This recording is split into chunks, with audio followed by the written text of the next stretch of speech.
धनबाद के अलग अलग जगहों पर भूधसान होता है। सोनारडी, केंदुआडी, लगभग सैकड़ों ऐसे जगह हैं जिसको रेड जोन घोषित किया गया है। कहीं आग निकल रहा है, कहीं गैस निकल रहा है और उन सभी रेड जोन घोषित एरिया के जो लोग हैं उनको JRDA के तहत, झरिया पुनर्वास योजना के तहत करमाटाड़, बेलगड़िया में बसाया जा रहा है। इतना तो आप लोग राम कहानी जानते हैं, लेकिन आगे का बात सुनिए। देखिए, ये फेज 3 के जो बिल्डिंग्स हैं वो हम आपको दिखा रहे हैं। इसके पहले भी कई बार इसको दिखाया गया, लेकिन प्रशासन के कानों में न जू रेंगा और न सरकार की कुंभकर्णी नींद टूटी।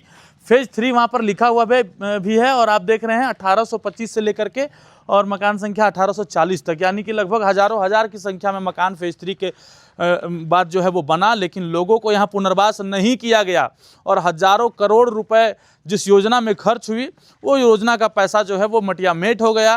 कैसे सरकारी पैसे का दुरुपयोग किया जाता है उसका जीता जागता उदाहरण आप सीधे हमारे सामने देख पा रहे हैं। चोरों ने इसके खिड़की दरवाजे एक एक करके कबाड़ कर ले गए। हम सीधे यहाँ के स्थानीय लोगों से जुड़ते हैं अधिक जानकारी के लिए। ये कब का बना हुआ होगा? लगभग ये 2012 का लगभग बना होगा। 2012 का। हाँ, 10 तो कितना रूम, कितना बिल्डिंग होगा लगभग? अभी तो 70-80 बिल्डिंग ऐसे हैं जिनका चोरी हो गया, जिनको खंडर कर दिया गया है। और रूम उसमें पर रूम में 16 रूम है पर बिल्डिंग में। इस हिसाब से काफ़ी हमको संख्या, बहुत ज़्यादा संख्या है। और सारे, हाँ, और सारे के सारे जो खंडर के तब्दील हो चुके हैं जितने भी हैं। इस पर जिला प्रशासन का जो भी है, JRDA का कोई इसमें ध्यान नहीं गया हुआ है, क्योंकि ये पैसा पब्लिक का है, उनका नहीं है। और दोबारा ये टेंडर निकालते हैं, उसको फिर से वो रिपेयरिंग करते हैं, फिर चोरी करवाते हैं, वो लोग पता नहीं क्या, फिर दोबारा फिर टेंडर निकालते हैं। ये खेल वो जो लगातार चलता रहता है सरकार का, क्योंकि पैसा उनका नहीं है, पब्लिक का पैसा है। इसीलिए वो उनका कोई ध्यान नहीं है। क्योंकि जब आपके पास जब आदमी आना नहीं चाह रहा है, जब झरिया से आना नहीं चाहता, तो फिर बिल्डिंग क्यों बना रहे हैं? जितने आए हैं, लोग आ रहे हैं, उतने ही बनाइए। जब रखरखाव का आपका साधन नहीं है, रखरखाव का, लोग तो आना नहीं चाह रहे हैं, तो फिर बिल्डिंग क्यों बन रहा है? मैं समझ में आ रहा है कि लोग आना नहीं चाह रहे हैं और आएंगे भी क्यों। मैं झरिया के तमाम लोगों से अनुरोध करूंगा कि बेलगड़िया में अगर आप देखिए, उनको एक ही चीज़ हुआ है, वहाँ उनके कोयला का आग जला रहा था, उनको यहाँ भूख की आग जलाएगी। दोनों में कोई परिवर्तन नहीं है। इसलिए मैं चाहूँगा कि झरिया के लोगों को से मत आइए यहाँ पर। अगर आइएगा तो खुद देखिए कि इसका क्वालिटी कैसा है, बिल्डिंग का क्या बन रहा है, क्या नहीं, क्या सुविधाएं हैं, उसके बाद ही बताइएगा। नहीं तो देख रहे हैं कि सारा खिड़की उड़की तोड़ ताड़ दिया है। बिल्डिंग देखिए, ये तो खर्च हुआ होगा। बोल मैं बता रहा हूँ कि ये बहुत बड़ा खेल है। अगर पुनर्वास का मैं चाहूँगा कि मैं लोकपाल से भी चाहूँगा कि इसका, और मैं जो प्रशासन के बड़े जो अधिकारी हैं, जिला के या राज्य सरकार है, जो भी है, उनसे मैं अनुरोध करूँगा कि ये बहुत बड़ा पुनर्वास नहीं, बहुत बड़ा घोटाला है। मैं लोकपाल भी चाहूँगा कि जो लोकपाल ये हैं, जो अफसर हैं, जो अधिकारी जो रहे पहले भी और अभी भी अधिकारी जो हैं JRDA के या जो भी जिला प्रशासन के, उनकी संपत्ति की जांच करा ले।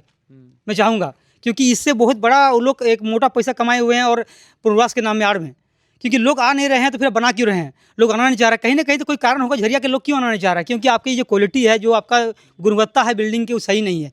आप जबरन उन लोग को ले आते हैं, बरगला के जो भी है, लालच देके, फिर यहाँ आने के बाद उनकी सुविधा नहीं मिलता है। ये मैं नहीं कर रहा हूँ। आप खुद जाइए, यहाँ के जो वैसे लोग आए हैं झरिया से, उनसे पूछिए, वो बताएंगे कि क्या इसको सुविधा मिल रहा है कि नहीं मिल रहा है। तो चलिए, अगर आप सोच रहे हैं कि वहाँ जाएंगे तो बढ़िया घर द्वार मिल जाएगा, रहना खाना खेलना सब जो है सो दिख रहा है, सब हमको मिलेगा, तो ज़मीनी हकीकत क्या है एक बार एक नज़र इधर भी आप फेर करके देख सकते हैं।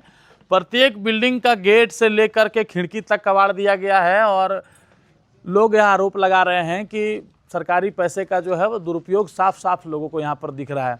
हालांकि फिर टेंडर होगा, फिर खिड़कियाँ लगेगी, फिर कबाड़ा जाएगा और फिर टेंडर होगा और यही प्रक्रिया सतत रूप से चलती रहेगी और हम भी आपको इसी तरह अपडेट देते रहेंगे। लेकिन इस खबर को शेयर जरूर कीजिए और उन लोगों तक शेयर कीजिए, सरकार के उन बड़े नुमाइंदों तक शेयर कीजिए, उन बड़े आला अफसरों तक शेयर कीजिए, ताकि धरातल पर जो चीज़ें दुरुस्त नहीं है उसको ठीक कर पाए और लोगों का जो पैसा, लोगों के टैक्स का पैसा जिसका सदुपयोग होना चाहिए, उसका आगे से इस तरह से दुरुपयोग ना हो। और बेलगड़िया टाउनशिप और करमाटाड़ के नाम पर जो भौकाली मचा हुआ है, उसकी ज़मीनी हकीकत, ये दीवारें, ये टूटी हुई खिड़कियाँ और ये दरवाजे चीख चीख कर पुकार कर कह रहे हैं। अगले अपडेट्स में और कुछ हम आपको दिखाएंगे बेलगड़िया के लिए और तमाम हकीकत से, ज़मीनी हकीकत से आपको रूबरू करवाते रहेंगे।